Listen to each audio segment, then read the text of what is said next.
بسم اللہ الرحمن الرحیم۔ حضرت یوسف علیہ السلام کا واقعہ چونکہ بڑا ہے دوستو، اس کے تیسرے حصے کے ساتھ آپ کی خدمت میں حاضر ہوتے ہیں۔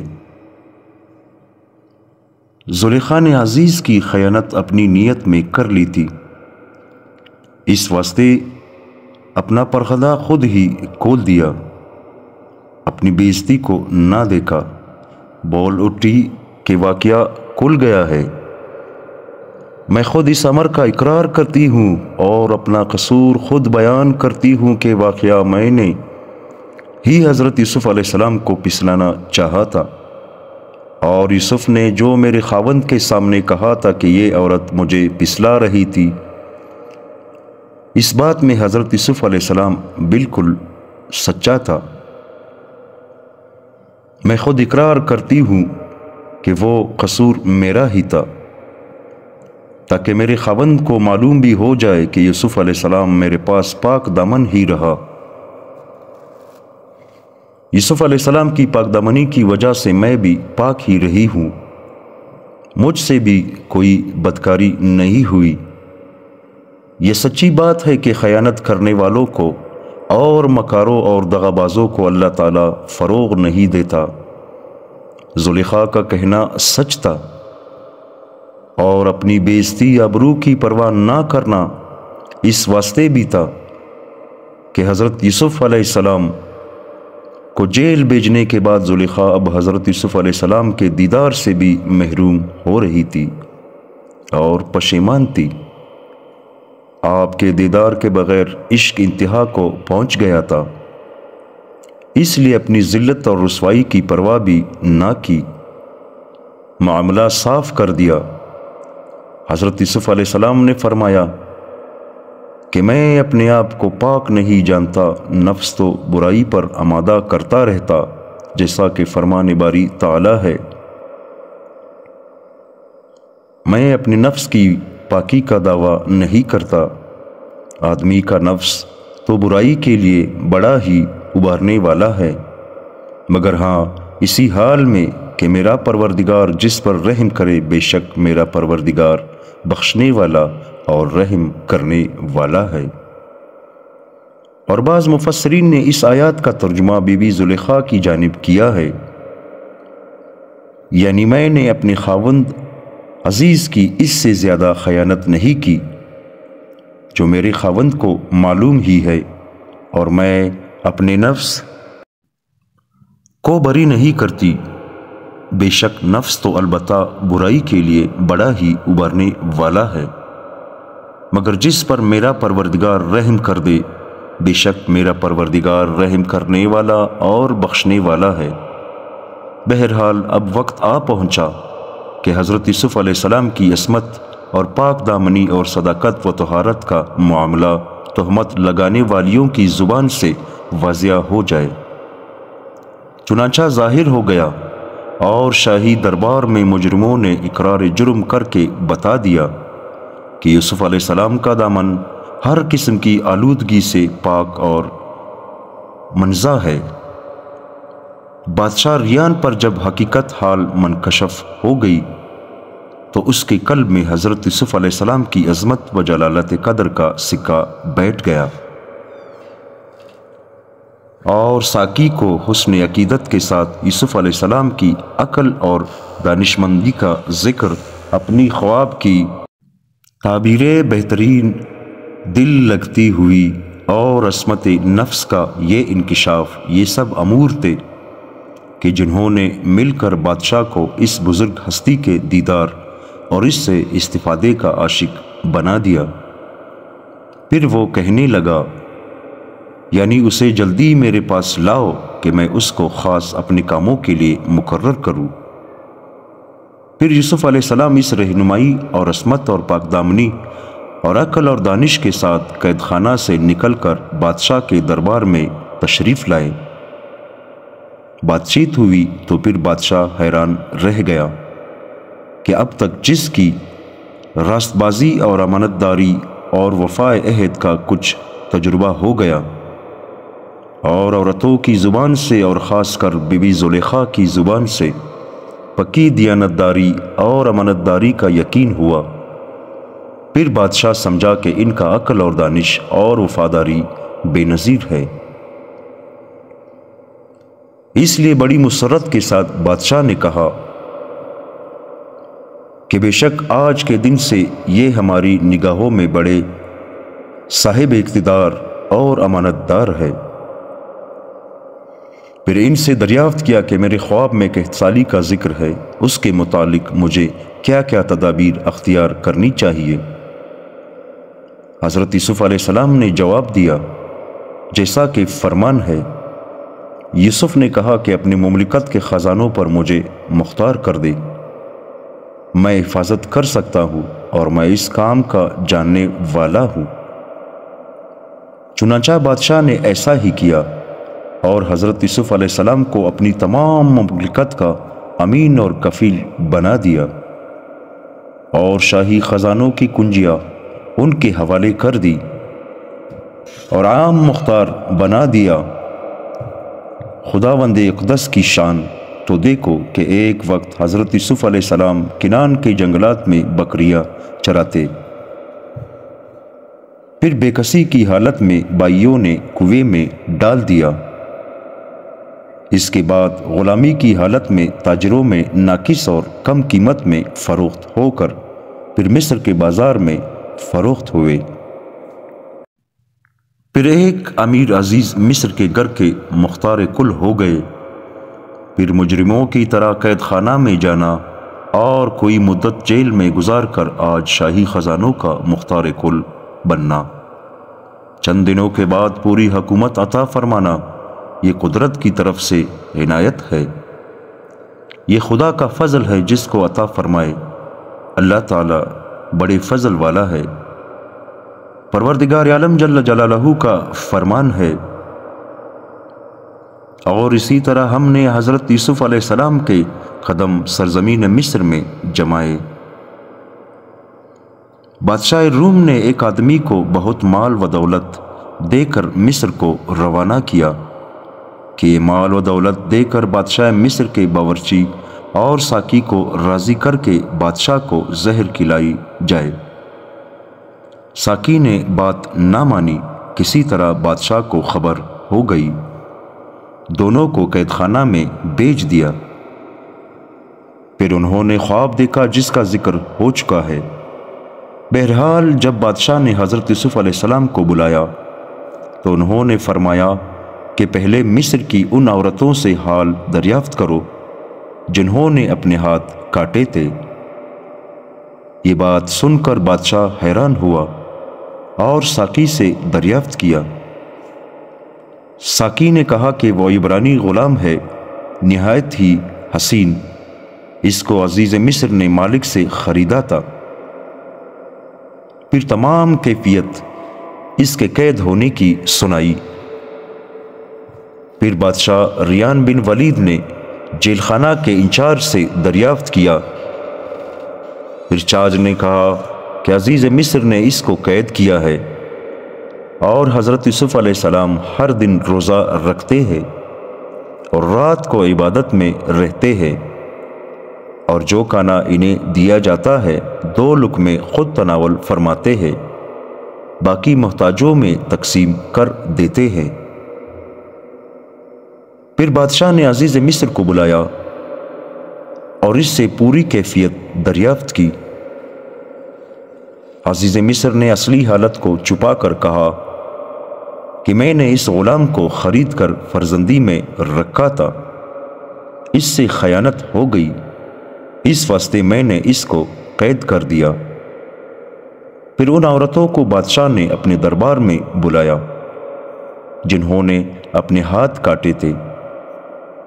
جب عورتوں نے کہا معاذ اللہ، ہم نے حضرت یوسف علیہ السلام میں تو کوئی بدی بھی نہیں دیکھی، وہ بالکل ہمارا مکر اور فریب تھا۔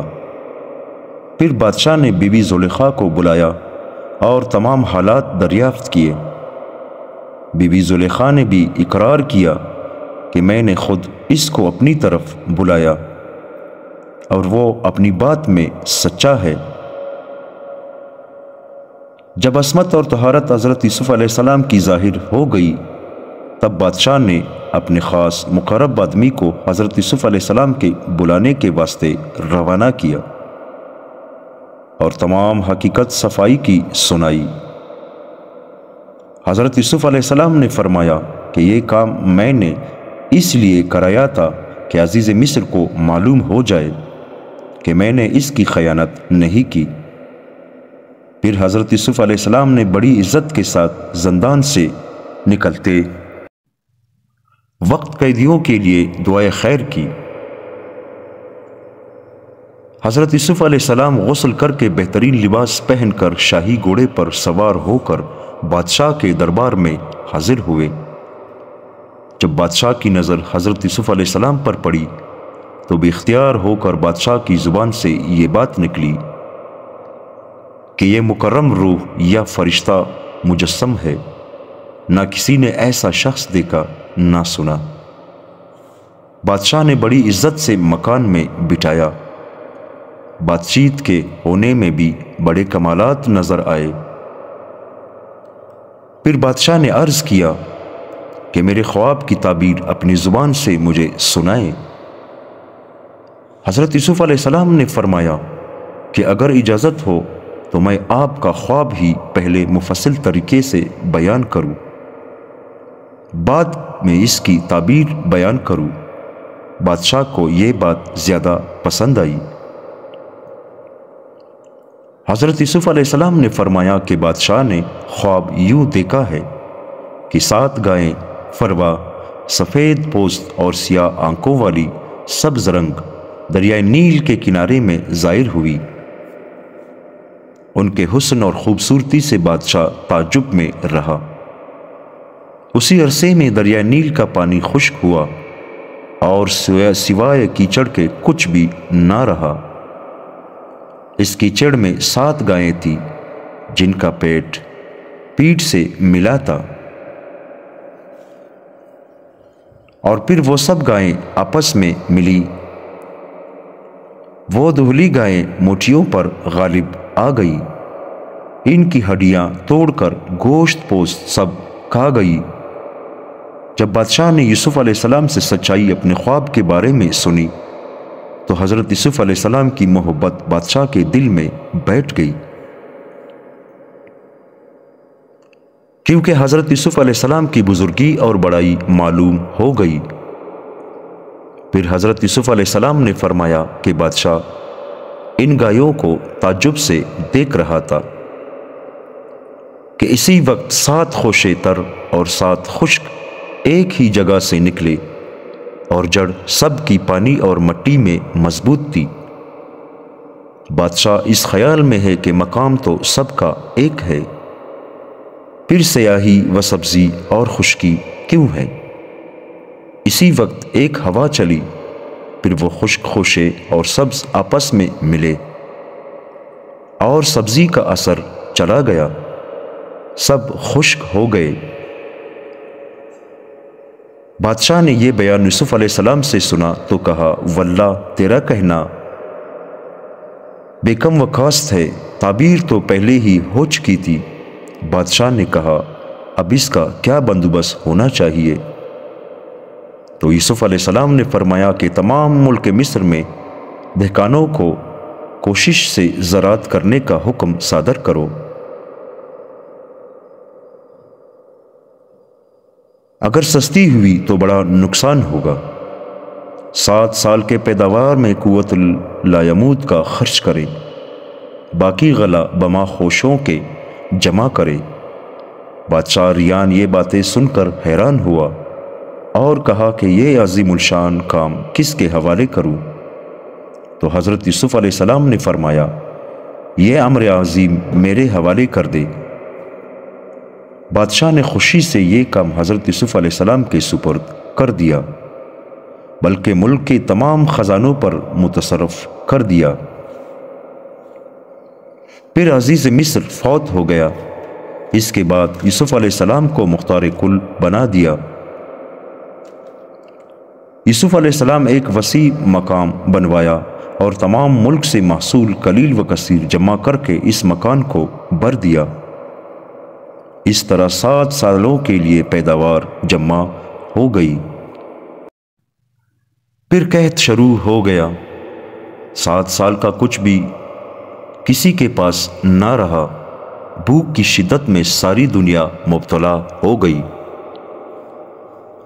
خود حضرت یوسف علیہ السلام نے کبھی بھی پیٹ بھر کر نہ کھایا، مسکینوں غریبوں کو کھلاتے رہے، غنی اور فقیر سب دبلے ہو گئے۔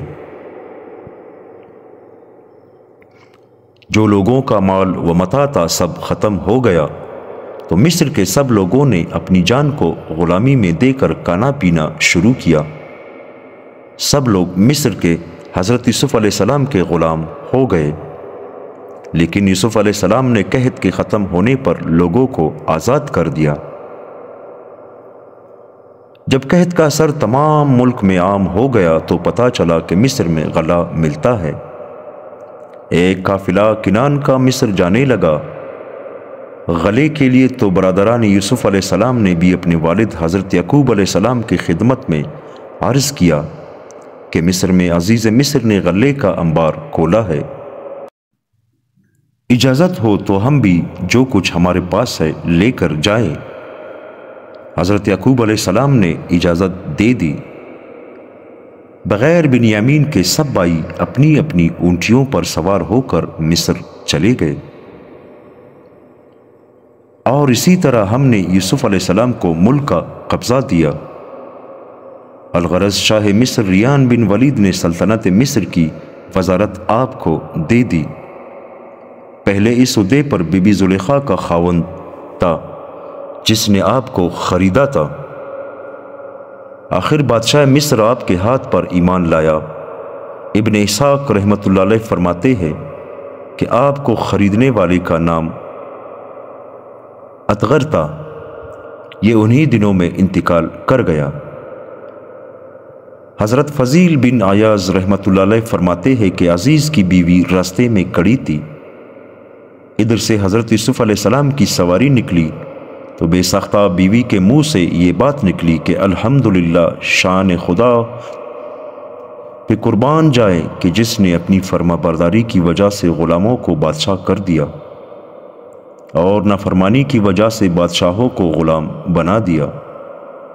اس کے بعد بادشاہ نے عزیز کی زوجہ رائل، جس کو زلیخا کہتے ہیں، حضرت یوسف علیہ السلام سے نکاح کر دیا۔ جب آپ ان سے ملے تو فرمایا، کہو کیا یہ تمہارا اس ارادے سے بہتر نہیں؟ انہوں نے جواب دیا کہ اے صدیق، مجھے ملامت نہ کرو، آپ کو معلوم ہے کہ میں حسن و خوبصورتی والی اور دہن دولت والی عورت تھی۔ میرے خاوند مردمی سے محروم تھے، یعنی نامرد تھے، وہ مجھ سے مل ہی نہ سکتے تھے، اور ادھر آپ کو قدرت نے جس فیاضی سے دولت حسن کے ساتھ مالا مال کیا ہے وہ بھی ظاہر ہے، پس مجھے آپ ملامت نہ کیجیے۔ کہتے ہیں کہ حضرت یوسف علیہ السلام نے انہیں کنواری پایا، پھر ان کے بطن مبارک سے 2 لڑکے ہوئے جس کا نام افراہیم اور منشا تھا۔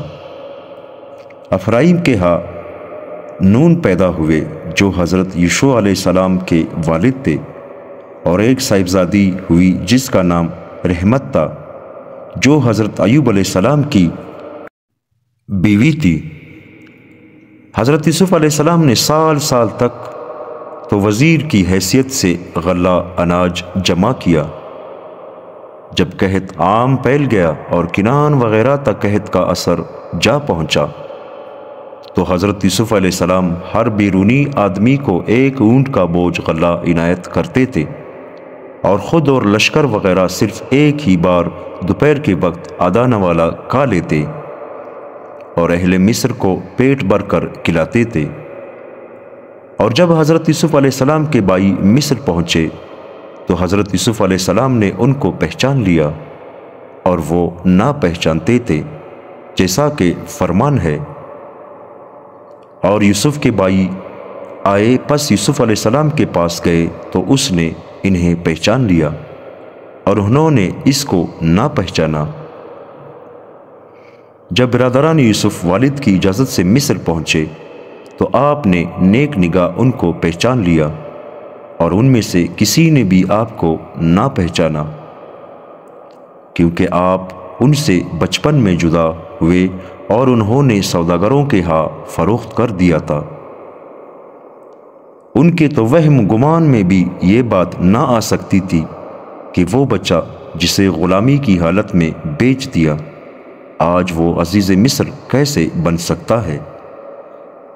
ادھر حضرت یوسف علیہ السلام نے طرز گفتگو بھی اس انداز سے کی کہ تم لوگ کہاں کے رہنے والے ہو اور میرے ملک میں کیسے آ گئے ہو؟ انہوں نے کہا کہ ہم نے یہ سنا ہے کہ آپ غلہ عطا فرماتے ہیں۔ آپ نے فرمایا مجھے شک ہے کہ تم کہیں جاسوس نہ ہو۔ انہوں نے جواب دیا کہ معاذ اللہ، ہم جاسوس نہیں ہیں، ہم کنان کے رہنے والے ہیں اور ہمارا والد صاحب یعقوب نبی اللہ ہے۔ ہمارے باپ دادا منازل شناس معجزہ ذبیح اللہ اور آزمائش خلیل اللہ آپ کے سما مبارک میں پہنچی ہوگی، اور ہمارا باپ رفیع القدر ابراہیم خلیل اللہ سے ہے اور لقب اسرائیل اللہ ہے۔ حضرت یوسف علیہ السلام نے فرمایا تمہارا والد زندہ ہے؟ کہا ابھی تک ہمارے والد صاحب حیات ہے۔ پھر فرمایا تم سب کتنے بھائی ہو؟ کہا ہم 12 بھائی تھے۔ ایک نہایت خوبصورت جو نبوت کے لائق تھا، ایک دن ہماری محبت میں جنگل کے تماشے کو گیا تھا، ہم سے غائب ہوا تو بیڑیا اس کو لے گیا۔ جب باپ کو خبر ہوئی، رضا برقضا ہو کر گوشہ گیری اختیار کی اور اس کی حقیقی بائی کو اپنے حضور میں رکھ کر غم سے تسلی حاصل کرتا ہے۔ برادران یوسف علیہ السلام جس وقت پہنچے تھے، اس وقت یوسف علیہ السلام سر پر عظمت اور مسند عزت پر بیٹھے تھے، بادشاہوں کا لباس پہنے ہوئے، توق طلائی گردن مبارک میں ڈالا تھا۔ بھائیوں کے خواب خیال میں بھی یہ نہ تھا کہ یہ یوسف ہے۔ بہرحال تمام حالات معلوم کرنے کے بعد حضرت یوسف علیہ السلام نے حکم دیا کہ ان کو سرکاری مہمان سمجھا جائے اور اچھی خاطرداری کی جائے اور اپنی جگہ ٹھہرایا جائے۔ پھر ان کے برتن غلے سے بھر دیے اور ان کو تیار کیا۔ جتنا غلہ ان کے جانور اٹھا سکتے تھے بوریوں میں بھر دیا۔ پھر حضرت یوسف علیہ السلام نے کہا کہ دوبارہ پھر اپنے بھائی بنیامین کو بھی ساتھ لاؤ۔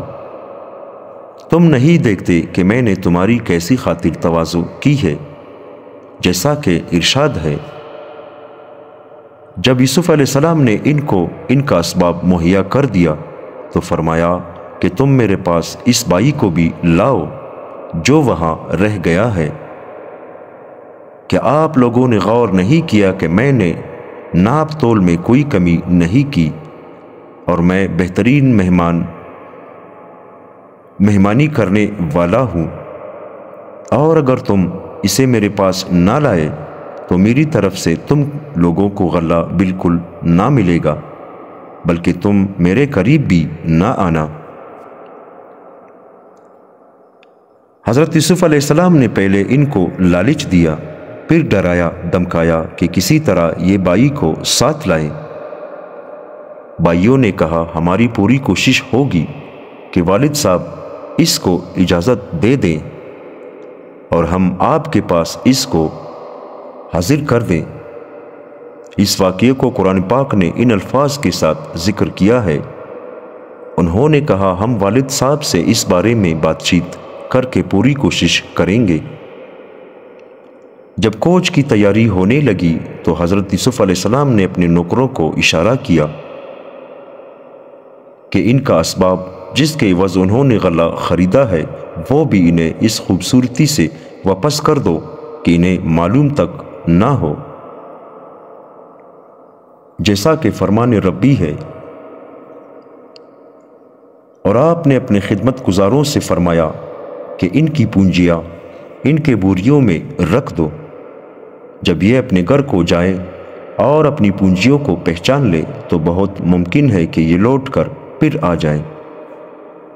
یا حضرت یوسف علیہ السلام کو یہ خیال ہوا کہ والد اور بھائیوں سے غلے کی قیمت نہ لینا چاہیے، اور یہ بھی ہو سکتا ہے کہ گھر میں جب اناج کھولے تو ہماری چیز کو دیکھ کر پھر واپس لائیں، اس بہانے سے بھائی کی ملاقات بھی ہو جائے گی۔ جب یہ قافلہ واپس کنان پہنچا تو بھائیوں نے اپنی تمام سرگزشت والد صاحب کو سنائی اور عرض کی کہ والی مصر نے صاف صاف کہہ دیا ہے کہ اس وقت تک میرے پاس نہ آنا جب تک اپنے سوتیلے بھائی بنیامین کو ساتھ نہ لے آؤ۔ اس لیے آپ سے التجا ہے کہ چھوٹے بھائی کو ہمارے ساتھ روانہ کر دو، ہم اس کی نگہبانی اور حفاظت کرتے رہیں گے، اور اس طرح ایک اونٹ کا بوجھ غلہ بھی زیادہ لائیں گے، جیسا کہ ارشاد ہے۔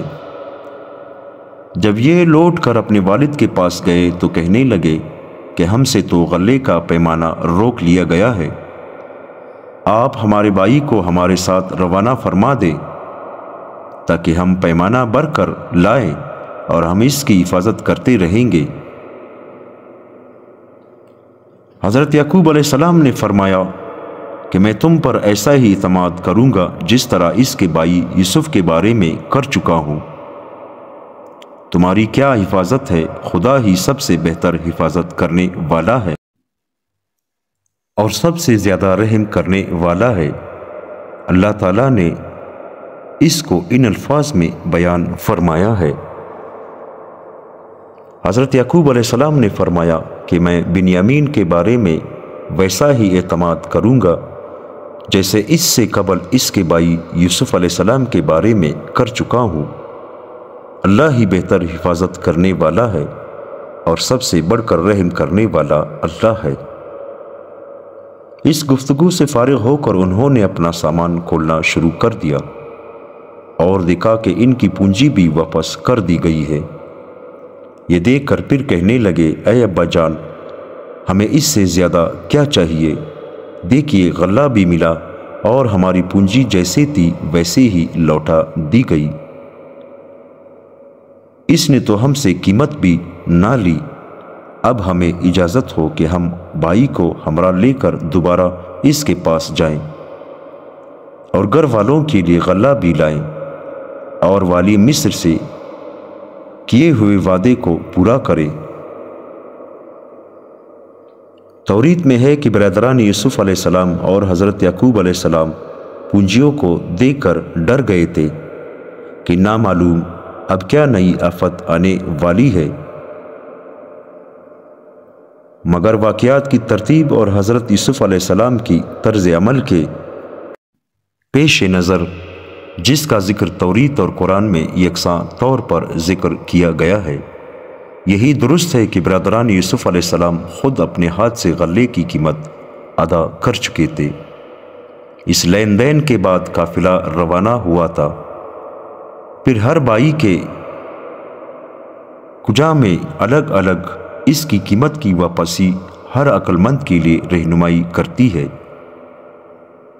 کہ جس طرح والی مصر نے دوران قیام مصر ہمارا اعزاز کیا، اسی طرح یہ پونجی بھی واپس کر دی اور منت اور احسان سے بچنے کے لیے اس کا اظہار بھی مناسب نہ سمجھا۔ بہرحال حضرت یعقوب علیہ السلام نے فرمایا کہ میں ہرگز بنیامین کو تمہارے ساتھ روانہ نہ کروں گا جب تک تم اللہ کے نام پر مجھ سے عہد نہ کرو گے، وہ یہ کہ جب تک ہم سب کے سب غیر نہ لیے گئے تو ہم ضرور اس کو آپ کے پاس صحیح سلامت لائیں گے۔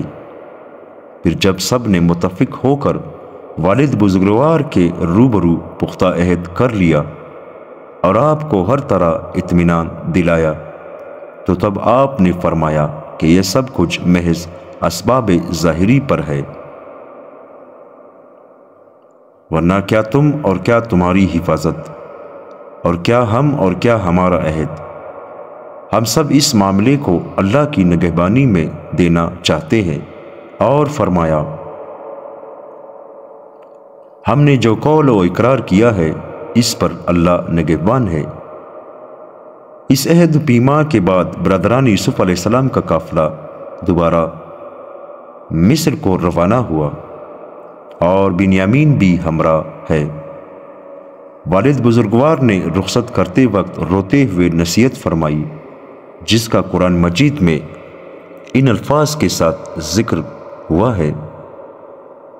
فرمانے لگے کہ اے میرے بیٹو، تم سب ایک دروازے سے داخل نہ ہونا، بلکہ الگ الگ دروازوں سے جدا جدا داخل ہونا۔